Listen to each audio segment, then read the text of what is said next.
Bonjour et bienvenue, c'est Bertrand, de la Fondation Magister. Avant de commencer, petite annonce, l'application LiveJournal est désormais disponible pour les téléphones Android. Elle n'est pas encore téléchargeable depuis le Play Store, mais vous pouvez la télécharger directement depuis le lien qui est dans la description et dans le commentaire épinglé. L'application en elle-même est gratuite, mais je vous rappelle qu'à partir de 3,99 € par mois, vous pouvez prendre un abonnement qui permet de sauvegarder et de synchroniser vos notes entre vos appareils, ordinateur, téléphone, tablette, etc. Sur ce, commençons la vidéo d'aujourd'hui. C'est assez fréquent de nos jours d'entendre l'idée qu'on peut utiliser un logiciel comme un second cerveau. Notamment les logiciels de journaling, les logiciels de gestion de notes, etc. Mais le plus gros piège avec cette approche, c'est de confondre cerveau avec mémoire. Et du coup, de considérer qu'un second cerveau, c'est juste une sorte de seconde mémoire. Et donc, d'utiliser son second cerveau pour collecter toutes sortes d'informations. Vous savez, si vous me connaissez, j'ai un doctorat en sciences cognitives. Les sciences cognitives, c'est grosso modo l'étude du fonctionnement de l'esprit. Et en sciences cognitives, il y a un courant assez intéressant qui considère que dans le cerveau, il n'y a pas vraiment de mémoire à proprement parler. Il y a juste des potentiels d'action. Dans cette conception de la cognition, tout ce qui se passe dans le cerveau est une forme de préparation à l'action, en gros. C'est une conception assez radicale, mais en même temps, elle a le mérite de remettre les pendules à l'heure et de nous sortir des fantaisies qui découlent des analogies entre le cerveau et l'ordinateur. Le cerveau ne stocke pas les informations juste pour les stocker. La mémoire humaine n'est pas comme un disque dur. En fait, ce qu'on considère comme une nouvelle information qu'on a mis en mémoire, du point de vue de cette conception, c'est juste un changement dans la dynamique d'activation du cerveau. En gros, dans le cerveau, il y a des routes. Ces routes, elles définissent ce à quoi vous allez pouvoir penser. Elles définissent le contenu potentiel de votre conscience. Ces routes, elles définissent également comment les pensées vont pouvoir s'enchaîner dans votre espace mental. Si vous êtes sur telle route, vous allez pouvoir facilement aller à tels endroits de votre espace mental qui sont soit proches de cette route, soit bien desservis par cette route. Votre activité mentale est en grande partie définie par la topographie des routes de votre espace mental. En gros, votre conscience, elle se balade en suivant les routes de votre espace mental. Après, bien sûr, on n'est pas juste des cerveaux dans un bocal. Donc, votre cerveau ne tourne pas tout seul dans son propre monde. Non, on est connecté au monde réel. Mais au fond, ça ne change pas grand-chose à la dynamique que je viens de vous expliquer. Parce que finalement, quand vous allez être dans une situation donnée du monde réel, et percevoir des choses à l'extérieur, à travers vos sens, eh bien, ça va activer des routes cérébrales. Autrement dit, l'environnement externe est une extension de vos routes cérébrales. Si vous allez à tel endroit dans l'environnement externe, vous allez plus facilement penser à telle ou telle chose que d'autres. Exactement comme quand vous allez à tel endroit de votre espace mental. Et donc, dans ce cadre, ce qu'on appelle la mémoire, c'est tout simplement un ajustement de ces routes cérébrales. Vous allez me dire, au final, on en revient au même. C'est juste une question de terminologie. Mais pas vraiment. Car le principe des routes, c'est d'être utilisé. Alors que le principe de la mémoire, c'est de stocker des choses pour plus tard. Or, le cerveau, il ne garde que les routes qui sont utilisées.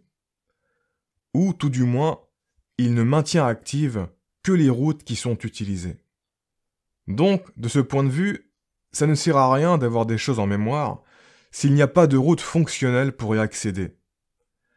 Ce qui est important, ce n'est pas simplement de stocker, c'est de se souvenir. Dans les deux sens du terme souvenir. C'est-à-dire dans le sens de maintenir actif dans sa conscience, dans le présent, mais aussi dans le sens de se rappeler plus tard dans le futur. Autrement dit, ce n'est pas totalement absurde de considérer qu'un système de notes doit servir la mémoire. Mais ça doit servir avant tout le maintien et le rappel, et non simplement le stockage. Pour faire une métaphore avec l'ordinateur, ton système de notes ne doit pas être avant tout une mémoire à long terme, comme un disque dur, mais une mémoire vive. La mémoire vive, c'est tout ce qui est chargé dans le présent, tout ce qui est directement utilisable et avec lequel on peut travailler. C'est l'espace de travail en gros. Il y a un concept en psychologie cognitive qui s'appelle la mémoire de travail, mais ce que j'appelle l'espace de travail, c'est encore plus que ça. L'espace de travail, ça concerne aussi des informations qui sont préchargées sans être directement au premier plan dans l'instant présent. La mémoire de travail, c'est plus l'équivalent de la mémoire cache sur un ordinateur. Elle fonctionne sur l'ordre temporel des secondes et des minutes, pas plus que ça. Alors que ce que j'appelle l'espace de travail, ça fonctionne sur l'ordre temporel des heures, jours et même semaines. Bref, un bon système de notes, ça ne doit pas être un truc cloisonné. Non, un bon système de notes doit s'inscrire dans un processus existant. Il doit s'inscrire dans la continuité de celui-ci. Il doit l'accompagner, le nourrir, le supporter, etc. C'est-à-dire que concrètement, tu travailles sur quelque chose et le système de notes t'accompagne dans ce travail. Tu développes une compétence et le système de notes t'accompagne dans le développement de cette compétence.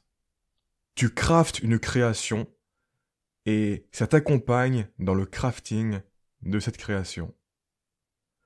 Autrement dit, un bon système de notes doit fondamentalement être un système de gestion de tâches et de projets. Un système de notes qu'on utilise juste pour collecter des informations, ça n'accompagne rien du tout. C'est un processus indépendant et cloisonné. Par exemple, admettons que je suis dans un processus d'apprentissage d'un domaine. Disons, apprendre à danser. Ce processus implique plusieurs pratiques, hors du système de notes.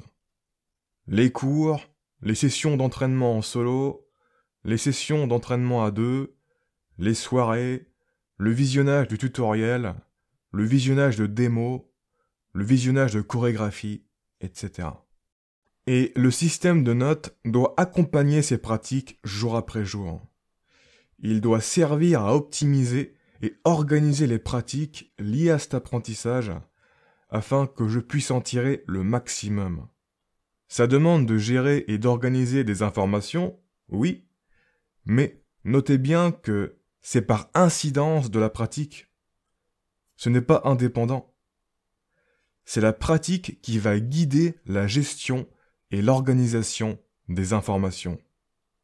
Autre exemple, admettons que je suis dans un processus d'écriture d'un article ou d'un livre, ou d'un script de vidéo.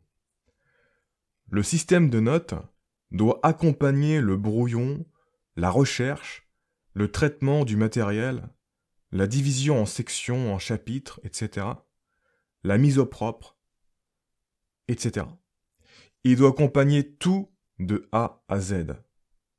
L'utiliser juste pour la recherche ou la préparation, c'est selon moi une grosse erreur. Et je vous expliquerai en détail pourquoi dans le prochain épisode qui va arriver rapidement. Sur ce, je vous remercie de m'avoir écouté jusqu'au bout.